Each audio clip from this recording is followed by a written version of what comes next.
Nah, student project saya itu apa sih? Nah, contohnya seperti ini, podcast. Solusi kamu untuk menghadapi semua kendala-kendala kamu itu. Stigma negatif yang mempengaruhi perempuan bila dia haid sampai dia kena bully.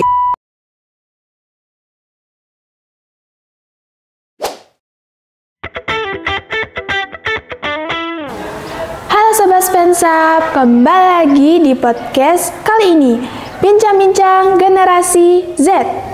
Selamat datang di podcast Spensap. Nah, kali ini kita kehadiran dua bintang tamu nih. Kira-kira siapa ya? Nah, jadi bintang tamu kali ini yang pertama adalah siswa dari Spensap, yaitu Igede Agus Aryatnyana selaku finalis Duta Menstru Caraka tahun 2024 kali ini. Dan pembina UKS Spensap, yaitu Ibu Made Anggriani. Nah, ayo kita langsung aja bincang-bincang kali ini. Baik, apa kabar Agus dan Ibu hari ini? Baik. Nah, Agus ini kan sebagai finalis Menstru Caraka ya? Ya, betul sekali. Nah, pasti Agus sudah tahu dong Menstru Caraka itu apa? Ya. Bisa dijelaskan kepada Sobat Spensap dan teman-teman Carakanya mungkin? Oke Meli dan sobat-sobat Spensap. Nah, Menstru Caraka merupakan pemilihan duta manajemen kebersihan menstruasi yang dimana duta-duta tersebut akan dilantik lagi menjadi Caraka. Nah, Caraka tersebut akan diberikan tugas masing-masing. Nah, tugas tersebut akan dijalankan oleh duta-duta tersebut. Seperti itu Meli dan sobat-sobat Spensap. Nah, keren-keren juga ya ternyata Menstru Caraka itu. Nah, Gus, usaha Agus untuk sampai ke finalis ini apa aja sih, Gus? Nah, usaha saya dalam mengikuti lomba ini itu cukup panjang. Nah, pada bulan Juni itu lomba ini sudah dimulai dan saya daftarkan pada lomba ini. Nah, di lomba ini tuh ada beberapa rangkaian kegiatan. Yang pertama yaitu ada pembuatan video, yang kedua yaitu adalah pembuatan esai. Nah, pembuatan kedua rangkaian kegiatan ini saya sudah jalankan dan saya sudah saya buat dengan semaksimal mungkin dan saya bisa menjadi finalis Menstru Caraka tahun 2024. Seperti itu. Wih, keren ya ternyata usaha-usahanya, banyak rintangan-rintangan yang dijalani Agus ya sobat-sobat Spensap. Terus motivasi untuk Agus ikut untuk di Menstru Caraka ini apa? Nah, motivasi saya dalam mengikuti Menstru Caraka ini adalah, wanita kan sering nih mengalami hal-hal negatif atau tabu yang terjadi pada wanita saat menstruasi. Nah, saya ingin menghilangkan hal-hal tersebut.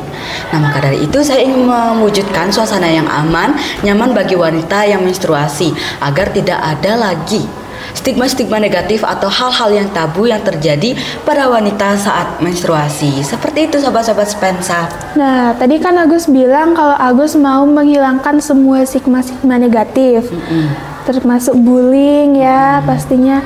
Cara atau solusi Agus buat menghilangkan semua itu apa?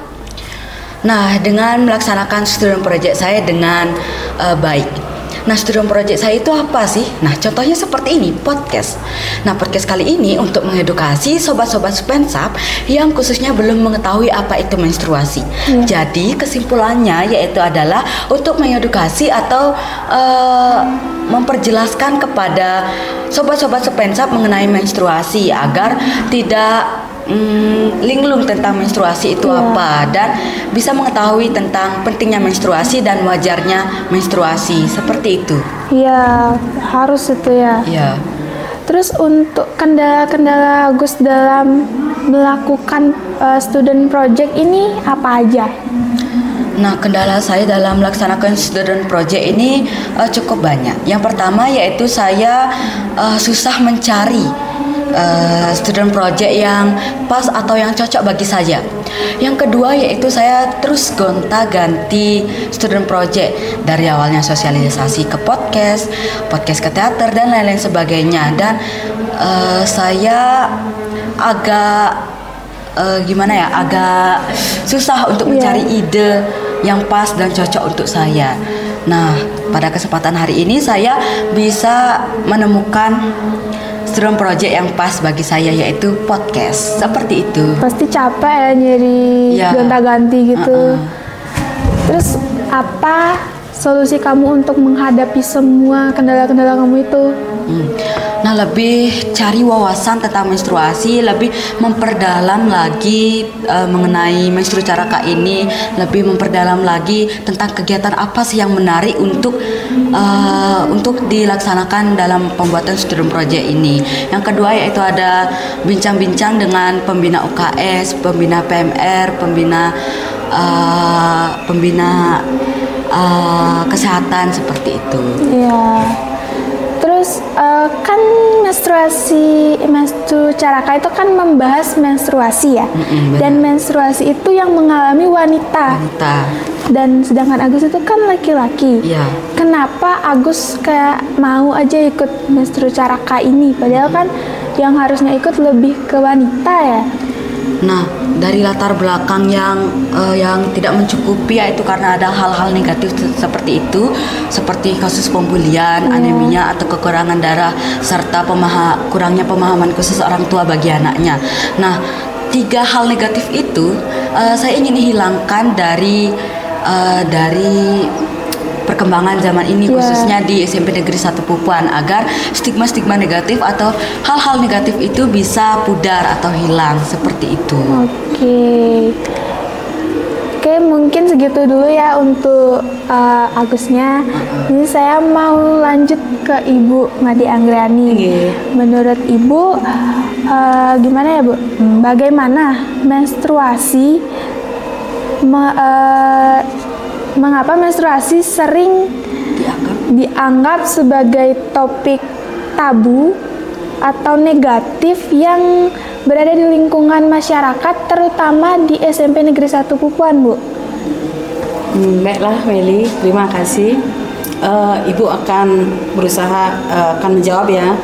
Nah, menstruasi itu kadang dianggap hal yang tabu. Terutama nih bagi anak-anak kita di Spensa. Sebenarnya menstruasi itu bukan hal yang tabu, karena itu adalah hal yang normal yang dialami oleh setiap anak putri yang sudah berumur 10 tahun, minimal 14, maksimal 14 tahun. Nah, gimana biar hal itu tidak tabu? Kita memberikan edukasi dan memberikan dukungan kepada mereka. Edukasi ini bukan kepada anak-anak putri saja, tapi juga anak-anak putra. Kenapa? Karena yang putri mengalami menstruasi, bila yang cowok-cowok atau anak-anak cowok spensap, anak-anak laki-laki spensap itu tidak kita berikan edukasi, malah mereka membuli nih, temennya dibully.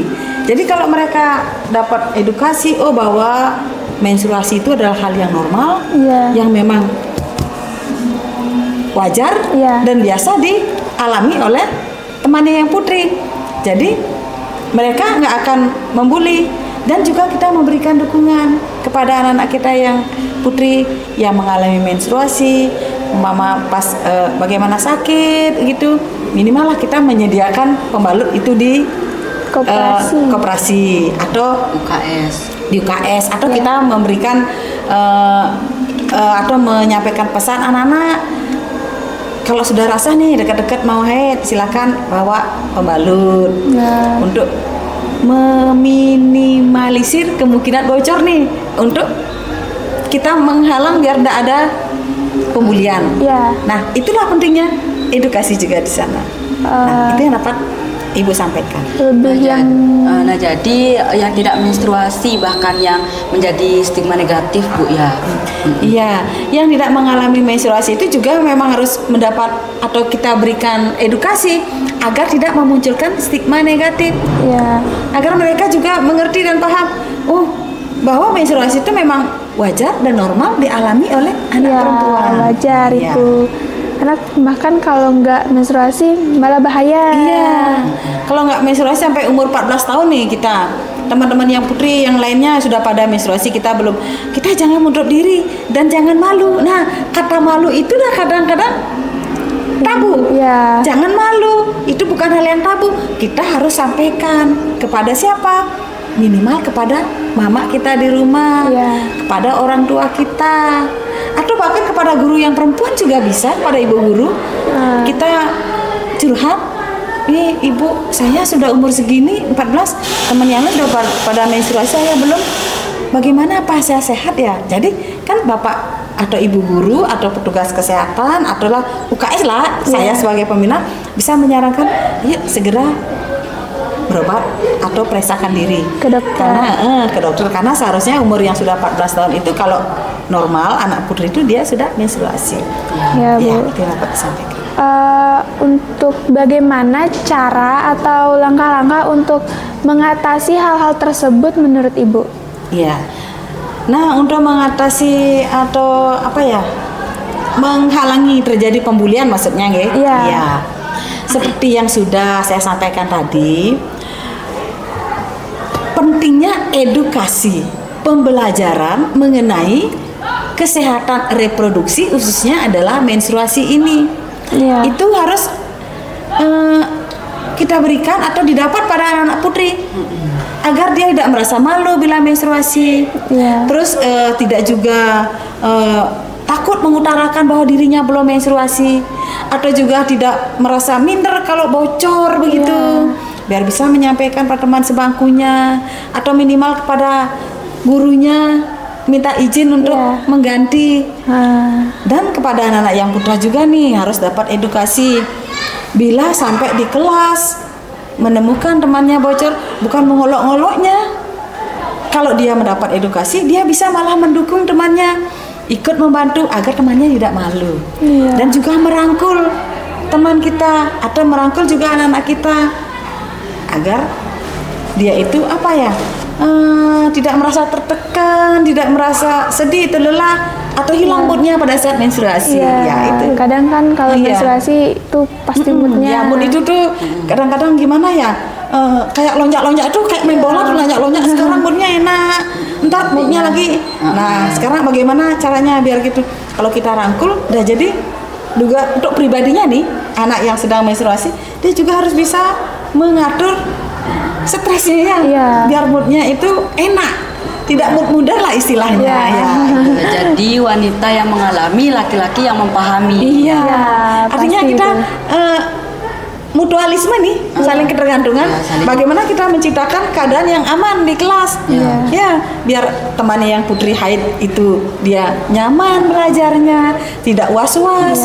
Seandainya pun terjadi bocor, tidak menjadi malu, begitu ya. Itu yang dapat Ibu sampaikan. Oke, lanjut. Bagaimana sih stigma negatif tersebut yang memengaruhi tekanan mental seorang perempuan, Bu? Nah, stigma negatif yang mempengaruhi perempuan bila dia haid sampai dia kena bully begitu ya. Nah, inilah edukasi, lagi-lagi edukasi dan merangkul. Merangkul artinya kita mengajak, bahwa bukan kita saja sendiri loh yang haid. Setiap anak normal, anak gadis atau anak perempuan yang normal pasti akan mengalami haid. Dan kemungkinan bocor itu namanya ya rentang dari umur mulai 10 tahun sampai ini pasti saja pernah bocor. Ibu saja mengalami itu. Pernah bocor bagaimanapun, kadang-kadang pasti aja, kadang-kadang aja. Bagaimana biar kita tidak malu. Biar stigma negatif itu setidaknya dapat dikurangi atau bahkan dihilangkan. Kita berikan edukasi kepada yang haid juga bahwa itu adalah hal yang normal. Jangan malu. Bahkan kalau kita sudah haid itu kita harus bersyukur, saya normal. Dan untuk anak-anak yang cowok tuh temannya kalau begini jangan sampai membuli. Benar. Karena bagaimanapun siapa yang mau terakhir sebagai perempuan? Pasti saya inginnya lahirnya sebagai laki-laki biar nggak haid, nggak sakit lah saat haid dan sebagainya. Tapi namanya kita lahir ya, nggak bisa memilih ya, Nak ya. Jadi yang laki-laki juga harus dapat edukasi biar bisa istilahnya minimal tidak membuli temannya. Dan kita merangkul artinya kita ikut gimana ya, biar teman kita itu enjoy lah, nyaman pada saat dia menstruasi, dia tenang melalui hari-harinya menstruasi agar moodnya tidak naik turun nih, biar bisa belajar dengan tenang. Itu yang dapat Ibu sampaikan. Bu, untuk cara menjaga kesehatannya lebih bagaimana cara menjaga kesehatan saat menstruasi, Bu, menurut Ibu? Iya, ya Meli, begini ya. Cara menjaga kesehatan menstruasi itu ada berapa faktor, Nak? Cara menjaga kesehatan menstruasi Ibu ambil dulu dari makanan, Nak, ya. Iya, Bu. Makanan itu sangat penting yang kita konsumsi pada saat kita menstruasi. Kita harus mengkonsumsi makanan yang 4 sehat 5 sempurna. Ada sayurnya, kemudian ada proteinnya, baik hewani ataupun nabati, kemudian ada karbohidratnya, ada buah, dan yang penting air putih, minum yang banyak. Karena kalau kita haid itu nih bawaannya lemas ya, air putih nih sepertinya nih sepilih, tapi ini adalah obat yang paling mujarab loh, air putih. Nah, hindari minum yang mengandung alkohol, artinya bersoda. Itu kenapa seperti ya, Bu? Itu ya, karena berdasarkan pengalaman Ibu sendiri, Ibu waktu masih umur muda nih, kalau Ibu haid itu biasanya sakit, kadang-kadang sampai pingsan, bukan kadang-kadang lagi ya, malah sering, selalu. Bu. Biasanya kalau sudah lewat 2 hari itu, orang tua Ibu nih, mama nih, kontrol sekali nih, kontrol. Dek, jangan ini, jangan ini. Karena mengandung itu bersoda, menyebabkan perut agak sakit. Ya Bu, tapi dari pas itu mentoring cara kita merawat diri kita pada saat menstruasi. Kalau kita haid nih, pembalut yang kita gunakan itu harus diganti minimal 4 jam, maksimal 6 jam. Artinya kalau kita pas haid nih, adik-adik nih, anak-anak kita nih Spensa, kalau haid bawalah pengganti pembalut dari rumah. Kenapa? Kalau lebih dari 6 jam, karena kita mengeluarkan darah nih. Kalau kita nggak ganti, yang pertama kita bisa iritasi. Karena nih pembalut udah penuh, kita pakai jalan, atau bahkan lari-lari, iritasi nih. Kalau iritasi tuh bisa terkontaminasi bakteri. Karena itu kita harus menggantinya minimal 4 jam, wajib nih, Nak. 4 jam dan maksimal 6 jam. Kemudian kalau kita ke kamar mandi, cuci tanganlah sebelum dan sesudah mengganti pembalut. Kemudian lagi yang berikutnya, gunakanlah pembalut yang aman, yang tidak mengandung zat kimia. Kalau bisa sih pembalut kain itu, cuman memang anak-anak itu harus lebih rajin, karena lebih ribet lah. Pembalut itu harus dicuci, direndam, dibersihkan, itu dijemur. Lagi yang sekarang itu kan jijik-jijik semua ya, Bu. Padahal kalau zaman Ibu dulu nih belum ada, kalau belum ada, udah ada, cuman nggak kejangkau belinya, mahal. Ibu pakai itu dah, kain kecil itu, dicuci, dibersihkan. Nah, tapi kalau nggak pakai itu, boleh pakai pembalut, tapi yang aman, yang tidak mengandung zat kimia berbahaya. Nah, kemudian cara kita juga olahraga nih. Kalau kita lagi haid, kadang-kadang ada beberapa loh anak-anak yang sakit perutnya. Yang sakitnya, yang wajar-wajar, sedikit-sedikit biasa-biasa itu, kita mengurangi rasa sakit dengan berolahraga. Minimal 30 menit. Jangan terlalu berat sekali. Kan namanya haid itu apapun kan kita ada pembalut, kalau terlalu berat kan juga berbahaya, bahkan nanti bisa lecet loh gininya, ya iritasi. Ya setengah jam lah. Terus juga nanti kalau kita merawat kesehatan itu dari mencucinya nih. Tadi kan sudah kita untuk pembalutnya, sekarang mencuci pembalut itu. Pembalut yang kita gunakan itu jangan langsung anak-anak tuh langsung buang sembarangan, di bak sampah teronggok begitu, atau di kamar mandi kita buang sembarangan. Tidak. Kita bersihkan, keluarkan dulu darahnya. Karena bagaimanapun itu kalau kan bisa pencemaran lingkungan tuh. Dikeluarkan, diperas tuh darahnya tuh di kloset. Setelah bersih, dibilaslah bersih. Kemudian dibungkus pakai kresek, diikat dan dibuang di bak sampah yang di kamar mandi. Makanya di kamar mandi wajib ada 2 bak sampah. 1 bak sampah untuk bak sampah biasa, 1 bak sampah residu itu tempat untuk itu pembalutnya. Kemudian mandi juga nih. Kalau kita menstruasi nih, anak-anak perempuan ya, anak-anak adik dispensap ya, itu harus rajin mandi.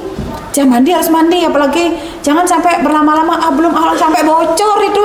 Kalau sudah sampai bocor, nah apalagi sudah lewat 6 jam. Iya. Jangan salahkan tuh bakteri-bakteri datang nanti, karena kita nggak bisa merawat. Jadi mandi juga harus teratur, minimal sehari, kan ya. Mandinya teratur 2 kali sehari, ya, dengan menggunakan, kalau bisa saya pakai sabun antiseptik, kan ada sabun antiseptik tuh, iya, sebaiknya pakai yang itu. Ya, jadi menstruasi itu sangat bergantungan dengan fasilitas yang memadai di WC, khususnya di sekolah-sekolah, karena banyak sekali sekolah-sekolah yang belum memadai fasilitasnya. Contohnya seperti tidak ada bak sampah yang untuk pembuangan untuk ini. Airnya masih kurang jernih seperti itu. Jadi jadi buat sekolah-sekolah khususnya di SMP Negeri 1 Pupuan juga untuk merancang atau memenuhi fasilitas WC yang lebih memadai lagi agar perempuan lebih nyaman atau percaya diri pada saat mengganti pembalut, pada saat menstruasi dan lain-lain sebagainya.